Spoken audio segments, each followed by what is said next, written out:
escenario ideal, que esta mesa hubiera sido protagonizada por las propias chicas y los propios chicos que son hijas e hijos de familias monomarentales. Es verdad que por un tema de logística, bueno, pues porque lógicamente no se trata de traer a los chavales aquí, que cumplan la cuota, que nos cuenten sus cosas, sino que la idea hubiera sido poder con ellas y con ellos también trabajar en grupo y poder de una manera más progresiva ir avanzando en las cosas que les preocupan, en las cosas que sienten, en las cosas que perciben, ¿no? Y eso, bueno, pues nos queda como tarea pendiente para una segunda jornada que yo creo que es muy interesante. En cambio, lo que hemos hecho ha sido, bueno, pues pediros a vosotras que cuando estéis aquí ahora, que vamos a ir compartiendo diferentes realidades, diferentes situaciones, lo hagáis pues poniéndose a su altura, ¿no? Poniéndoos ahí, poniendo la cámara delante de ellas y de ellos a su misma altura, pues para poder hacernos ver un poco lo que vivís y lo que viven vuestras hijas y vuestros hijos, o los chavales y las chavales que acudan con sus madres a la asociación, en el día a día, que en muchas ocasiones pues, responden a situaciones de discriminación muy sutiles, muy invisibles, que apenas detectamos porque están muy interiorizadas, muy incorporadas y que de alguna manera pues, a veces ni se dan importancia, pero tienen su importancia, ¿no? Tienen su importancia porque ellos y ellas, los chavales y las chavalas, son muchísimo más inteligentes emocionalmente que todas nosotras en muchas ocasiones y capaces de detectar que ahí hay cosas que no son lo que deberían de ser, ¿no? Que están haciéndose comentarios o están sucediendo cosas que no tienen lógica, porque en su lógica lo más normal, lo más natural es tener la familia que tienen, y desde ahí pues es que no tiene ningún sentido tener otra familia en la que aparezca otro progenitor o que aparezca otra figura, porque ellos están bien o están con la familia que tienen, que es la que quieren tener en todo momento, ¿no? Yo antes de poder empezar con esta conversación quería leeros un fragmento de un estudio que todavía no se ha publicado, que hemos hecho para la Federación que hemos hecho para el Instituto de las Mujeres desde la Federación de Asociaciones Monomarentales, que se llama Historias de Vida, en el que además vosotras habéis participado como representantes de vuestras organizaciones. Y que a mí me llamó especialmente, bueno, es un estudio que se va componiendo de diferentes testimonios de las madres, y me llamó especialmente la atención el testimonio de una madre que decía: en el colegio donde entró mi hija, a mí me gustó mucho porque nosotras recién habíamos llegado a España y quise de alguna manera hacerle pues una réplica del colegio que yo tenía en mi país, que usara un uniforme, un colegio grande, y entonces entró allí. Pero era la primera latina, entre comillas, porque mi hija realmente es española, ha nacido en España y además su padre es español. Y entonces, pues como que su padre es moreno y ella por tanto también es más morena, incluso más que yo, inclusive, pues lo que hubo fue una especie de señalamientos raciales de las madres del cole que no me agregaban al grupo de WhatsApp. Había otros, pero era la primera del grupo y la miraban como extranjera, aunque mi hija, bueno, pues es española. Entonces, o sea, estoy leyendo literalmente el testimonio, de ahí que sea también así como esta forma tan espontánea de hablar. Entonces hubo inclusive problemas pues, con el comedor, porque un niño hizo una votación porque ella era negra y no comía allí, y bueno, pues la tenían que expulsar del comedor para que no volviera a comer. O sea, a ese nivel. Luego, claro, cuando yo empecé a ir a las reuniones, y lo que fui viendo es que las madres pues no se sentaban al lado mío, y yo además estaba sola porque encima no iba con marido. Era todo un conjunto de cosas que lo que fue haciendo fue complicar la situación, y entonces, bueno, pues lo que nos fue ocurriendo es que nos dimos cuenta de que éramos las diferentes, pues que éramos de otro país, porque yo no tenía marido, y entonces mi hija de repente empezó a sentirse inquieta, nerviosa, y se ponía a llorar y se ponía nerviosa. Yo también, porque me siento mal, porque pasa esto, y pasa porque yo lo he visto, aunque hay gente que no se lo crea. Así que yo no sé si es solo el hecho de educar a los profesores, porque hay una forma de llevar las cosas que es muy diferente, hay una forma que está muy arraigada. En París, por ejemplo, estamos hablando del tercer mundo, de lo que llamáis el tercer mundo, pues el color de la piel no se habla, y si estás casado o estás divorciado, si tienes padre o no tienes padre, tampoco, porque hay muchísimas mujeres criando solas a sus hijos en mi país. y hay una corresponsabilidad en ese sentido y no se habla tanto de la ausencia de un hombre. Las mujeres deciden criar a sus hijos solas, pero también las crían en su entorno más familiar y de otros familiares se responsabilizan del caso, ¿no? De mi hija. Por ejemplo, en nuestro caso, pues su abuelita está cerca, la tía está cerca, los primos están cerca y entonces, bueno, pues hasta el final, pues esta situación del colegio nos ha ido haciéndonos sentir pues que la falta de un hombre nos hacía diferentes y que venir de otro país también nos hacía diferentes. Bueno, es una situación en la que se mezcla la situación de monoparentalidad, pero también se mezclan pues, situaciones supuestamente racistas, porque ahí nos explicaba la madre que su hija es española, que su padre es español, y cómo la percepción, la situación dentro del entorno escolar pues daba pie a una situación de acoso, ¿no? Una situación claramente de marginación y de señalamiento a la chavala que le estaba haciendo sufrir mucho y que a ella misma también le hacía sufrir porque había elegido el colegio con toda una expectativa y con toda una serie pensando en que iba a ser el mejor espacio para su hija y se encontró esta realidad, ¿no?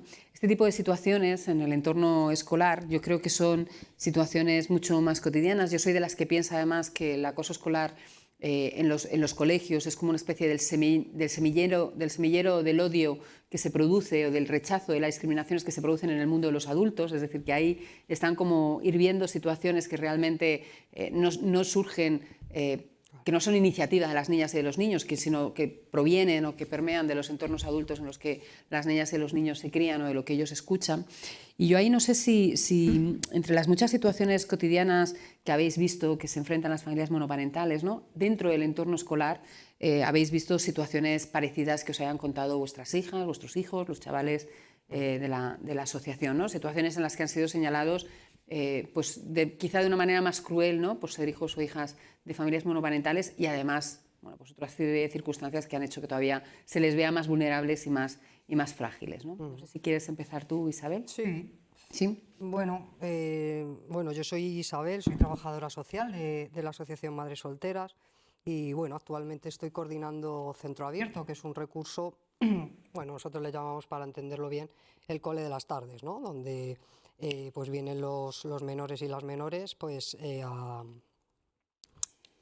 por una parte trabajamos lo que es tema de refuerzo educativo y por otro tema de habilidades sociales y un ocio saludable, ¿no? Es importante decir que nosotras, tanto una cosa como la otra, es igual de importante, ¿vale? Porque muchas veces se tiene un concepto más como en tema de academia, ¿no? Bueno, es la academia donde llevo al niño para que refuerce matemáticas. No, no. Nosotras en eso somos muy incisivas, ¿no? De decir, a mí no nos vale, entenderme, no nos vale en el sentido de que un niño sea un 10 si luego en su vida adulta no sabe hacer una gestión de conflictos, si no sabe hacer una toma de decisión, ¿no? y demás, ¿no? O sea, que equiparamos, ¿no? el porqué. Bueno, dentro de eso, claro, llevamos muchos años trabajando, nosotras trabajamos con menores desde los 3 hasta los 16 años. Lo bueno que tiene este recurso es que, bueno, es muy privilegiado en el sentido que se trabaja con 10 menores por aula, entonces eso hace, ¿no?, que las educadoras pues conozcan los casos de arriba abajo, sepan muy bien, ¿no?, las características de cada menor, haciendo pues uno de los principios básicos, ¿no?, de los derechos, ¿no?, de los niños, que cada niño o niña es único, es diferente, ¿no? Y una cosa que también hablamos mucho, ¿no?, en el equipo, que los niños y las niñas no son los que se tienen que adaptar a nosotras. A nosotras quiero decir a nuestra sociedad en el sentido de la escuela, a nivel curricular, a nivel... No. Somos nosotros quienes tenemos que proporcionar, nosotras, pues todos los recursos según, ¿no?, bueno, pues sus características y sus habilidades y demás. Dicho esto, pues sí, claro que hemos visto muchas situaciones en las que es verdad que ser una familia monomarental pues sigue estando penalizada y sigue estando, bueno, pues vista pues desde un sesgo, ¿no?, al final. ¿Por qué? Pues no sé, pues casos concretos, ¿no? Voy a poner, pues por ejemplo, pues mamás a lo mejor que económicamente, ¿no?, pues tienen una vulnerabilidad muy importante y pues un pago de comedor, por ejemplo, ¿no?, pues pues para hacerla sentir peor, ¿no? Y la vergüenza para que hiciera ese pago, pues le hablan de ese impago delante de su hija, ¿no? Por ejemplo, con todo lo que eso conlleva, ¿no? Hablar de una menor, tú ya eres distinta, eres la señalada, y no solo hablar de su hija, porque no se habla en un despacho a puerta cerrada, sino en puerta al comedor y decirle que la niña, por ejemplo, no entra en el comedor ese día, ¿no? Bueno, se habla también, hay discriminaciones, claro, pues en ciertas cosas. La vulnerabilidad en las familias monomarentales es verdad que hay distintos grados, por supuesto, ¿no? Hay distintas intensidades, pero sí que es verdad bueno, pues la económica es una de ellas, ¿no? Es importante, ¿no? Pero también es importante también a nivel social, ¿no?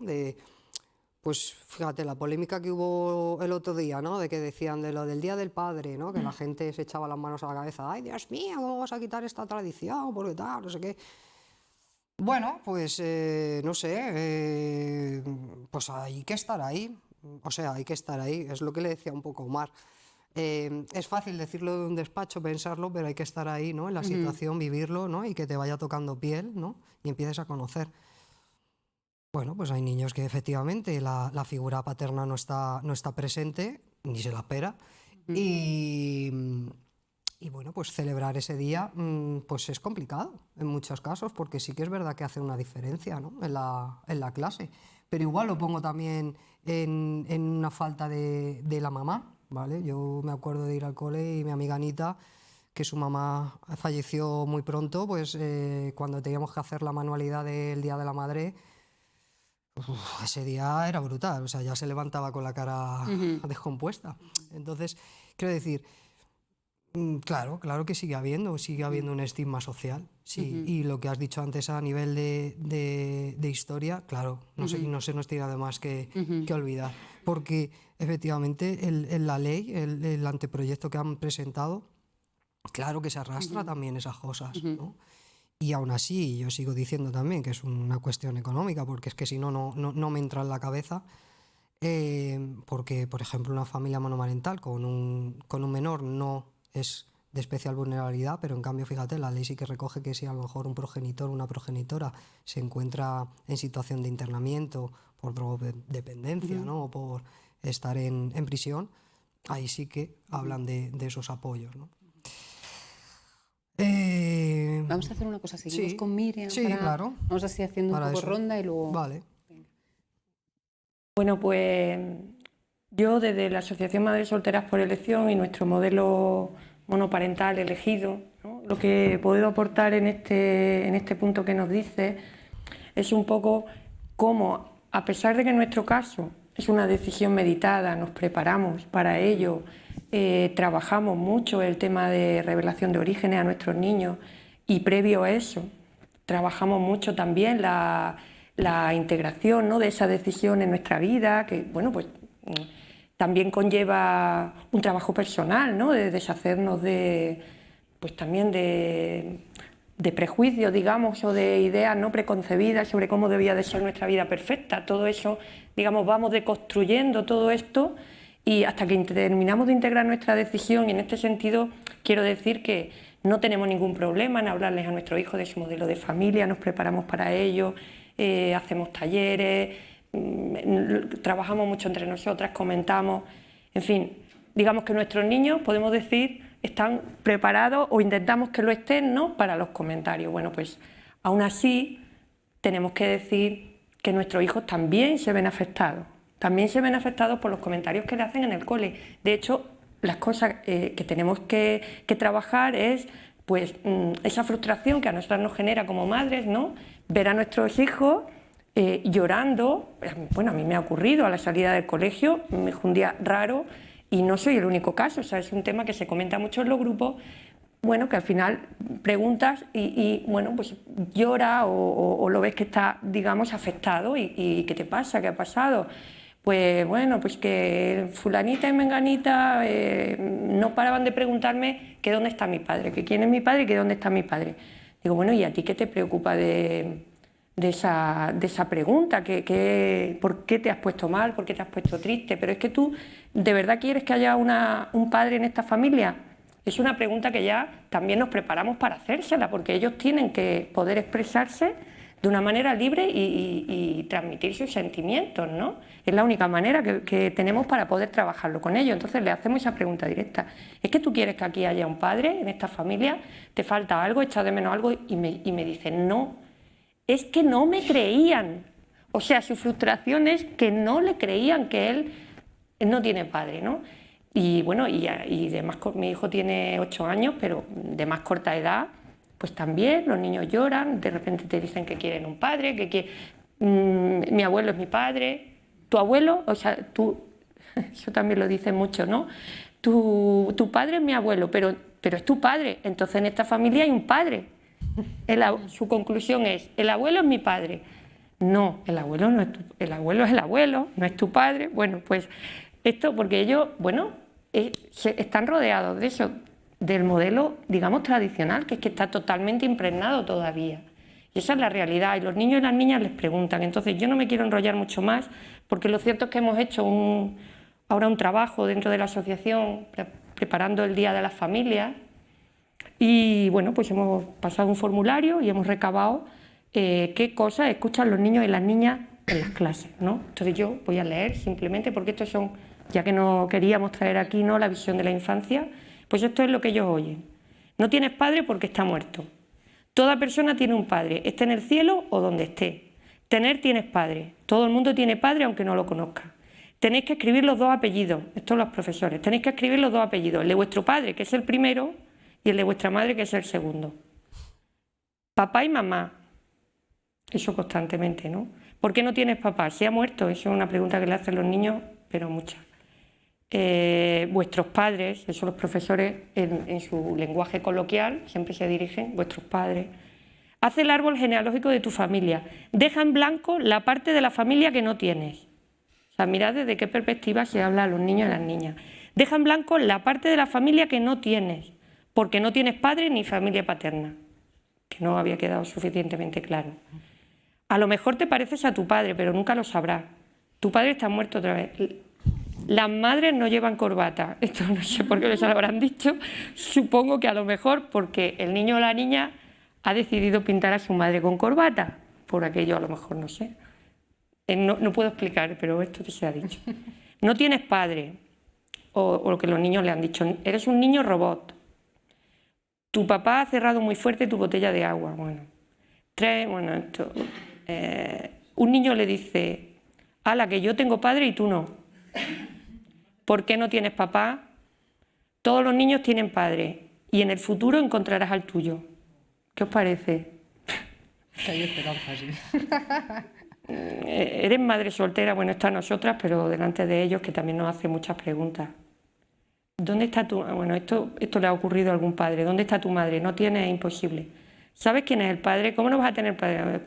Así, que son raros, porque su padre vino en una caja. Esto es un misterio. Esto es un misterio. Bueno, así podría seguir. Claro, eso es podría seguir. Entonces, esto es lo que continuamente ellos reciben. Entonces, sacabas a colación el Día del Padre este año, que ha tenido mucha repercusión en las redes sociales, porque ha habido un señor, ¿no?, que ha decidido soltar todo lo que lleva dentro, sin filtro, y como a él le ha parecido. Y bueno, pues siempre nos llaman para este día, queramos, Carmen, o no queramos, al final somos protagonistas del día. No queríamos, porque este año hemos dicho que no queríamos salir el Día del Padre, pero al final nos han llamado. Y bueno, los argumentos que se han estado diciendo es que de verdad no tienen ningún sentido. O sea, argumentos como, primero, que ¿por qué tiene que adaptarse todo el mundo, ¿no?, digamos, a un modelo de familia residual? Somos el 10% de los hogares, el 25% de las familias con menores a cargo. O sea, residual tampoco, ¿no? Que ¿por qué queremos sustituir unos derechos por otros? O sea, porque estamos diciendo que se celebre el Día de las Familias. Eso le estamos, al parecer, quitando unos derechos a alguien. Esto se ha dicho en programas de televisión. Y que estamos sobreprotegiendo a nuestros hijos. Que lo que tenemos que hacer es prepararlos y hablarles claro. Y lo que os comento es que nosotras les hablamos claro. O sea, desde el minuto 1, adaptados a su edad, les contamos cuáles son sus orígenes, adaptados a su edad y en función de cómo preguntan, asesoradas por psicólogas. Es que ¿por qué tenemos que trabajar especialmente este tema si somos una familia más? Entonces, bueno, pues este es el testimonio que yo vengo a traer aquí, el de nuestros niños. Pues yo voy a recoger el hilo, como ya mucho de lo que habéis dicho, estoy completamente de acuerdo en decir que el problema yo creo que está en que hablamos claro nosotras a nuestros hijos, pero no se les habla claro a los otros niños. Lo que está pasando es eso. Entonces, el problema no está en nuestros niños. ¿Y por qué no se les habla claro? Bueno, pues yo pienso que es por la indiferencia absoluta que hay, una vez más, en el entorno educativo también hacia nuestro modelo de familia. Esa indiferencia hace que no se trabaje lo primero, lo básico, que es la educación en la diversidad familiar. Se saca la foto del día de la diversidad, la foto del día de no sé qué, pero en la práctica no hay ningún tipo de acción que lleve a los niños a enseñarles lo que es esta diversidad. A los niños y por extensión a las familias. Es decir, todavía nos encontramos en los patios de colegio con las otras madres, los otros padres, pues tú, igual que las demás, que os queréis especiales, si estamos todos igual. No estamos todos igual. Ya nos encantaría estar todos igual. Nosotros no estamos pidiendo nada para ser distintas. Lo que queremos precisamente es estar igual. Si hubiéramos tenido reconocidos todos esos derechos de los que estamos hablando, entonces estaríamos en situación de igualdad y no tendríamos que estar midiendo esas diferencias, ¿no? entre la familia biparental y la nuestra. Entonces, yo creo que esa indiferencia, claro, se traduce en muchas cosas, desde el punto de vista del profesorado, de bueno, lo que son las instituciones educativas, llega a extremos en que hablábamos antes de la pobreza, ¿no? La pobreza y la exclusión social, también se refleja aquí, porque, por ejemplo, los hijos de las familias monoparentales tienen muchas más dificultades para acceder a actividades extraescolares, por poner un ejemplo, que las familias que tienen otro sistema de protección, ¿no? Esto hace que estos niños a lo mejor quieran ir a una determinada actividad porque les gusta, porque va su amigo, porque quieren desarrollar unas capacidades, música, deporte, lo que sea, y no pueden ir. ¿Por qué no? Hay recursos económicos para esto. No hay políticas de apoyo a esas actividades extraescolares, a ese complemento, para que puedan optar en igualdad de condiciones a esa formación, ¿no? Que aparte sería una medida de conciliación. Las actividades extraescolares no solamente tienen un valor educativo, formativo, sino que también pueden ser un recurso de conciliación.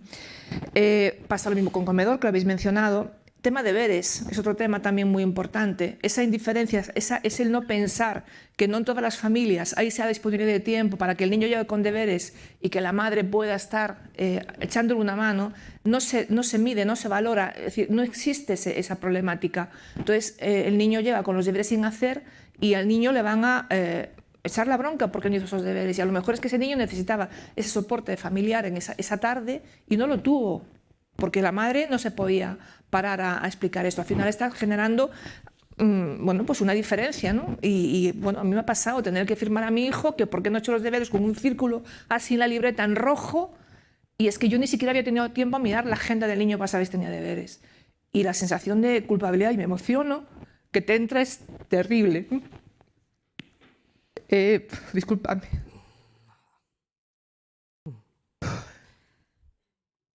Formularios para cualquier actividad, para cualquier trámite, estamos todavía con el padre y la madre. Pues pasa igual, ¿no? Es decir, el niño que tenga que ver que tienes que poner una raya o que tienes que... Te van preguntando, cuando son más pequeños no se dan cuenta, pero luego sí, ¿no? Y me falta otra cosa. Consejo escolar. A la hora de votar y elegir el consejo escolar, por ejemplo, ¿por qué una familia monoparental tiene derecho a emitir un solo voto para tomar una decisión de ese calado y una familia biparental tiene derecho al voto del padre y de la madre? Cuando a lo mejor en mi caso, que soy familia monoparental, puedo tener 2 hijos, no sé cuál sería el sistema, si por familia, si por número de hijos, pero porque yo tengo un voto cuando son 2 hijos que tengo escolarizados y a lo mejor una familia biparental con un solo hijo tiene 2 votos. Es decir, son un montón de cosas que podríamos seguir que hacen que esto esté así, ¿no? Y yo creo que la clave al final está en eso, en la educación y el que se contemple realmente la diversidad como una materia, como cualquier otra, a enseñar desde el primer momento a los niños, ¿no? Y eso llevaría a que se sensibilizara y que se evitara todo ese tipo de situaciones que se producen. Claro, sí, es el tema de la incorporar, ¿no?, la diversidad familiar en la escuela es uno de los temas que sale continuamente, ¿no?, en este estudio y en otros estudios, porque se deposita en esa acción la confianza de que eso va a hacer que la gente sea más sensible a estas realidades, ¿no? Es decir, al final pensamos que incorporando los contenidos de diversidad familiar en la comunidad educativa, las personas van a tener la sensibilidad suficiente como para no, pues para no reproducir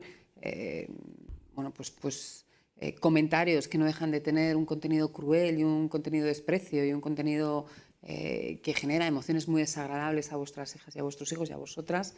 Pero también es verdad que ahí hay una parte en la que yo creo que tenemos que reivindicar y tenemos que pedir a esas comunidades educativas que no esperen a estar formados en diversidad familiar para reconocer lo que ya existe en las aulas, ¿no? Y para reconocer lo que ya existe en sus propias familias y para reconocer lo que ya existe en la sociedad, ¿no? Es decir, esa resistencia a no reconocer la diversidad familiar es una resistencia que no va a cambiar de la noche a la mañana solo con formación, sino que tiene que haber también una actitud, ¿no? Ahí os quiero leer un comentario, uno de los testimonios que nos llegaba también en esta recopilación, que me pareció especialmente llamativo y que me imagino que vosotros también experimentasteis o experimentáis o habéis escuchado, ¿no?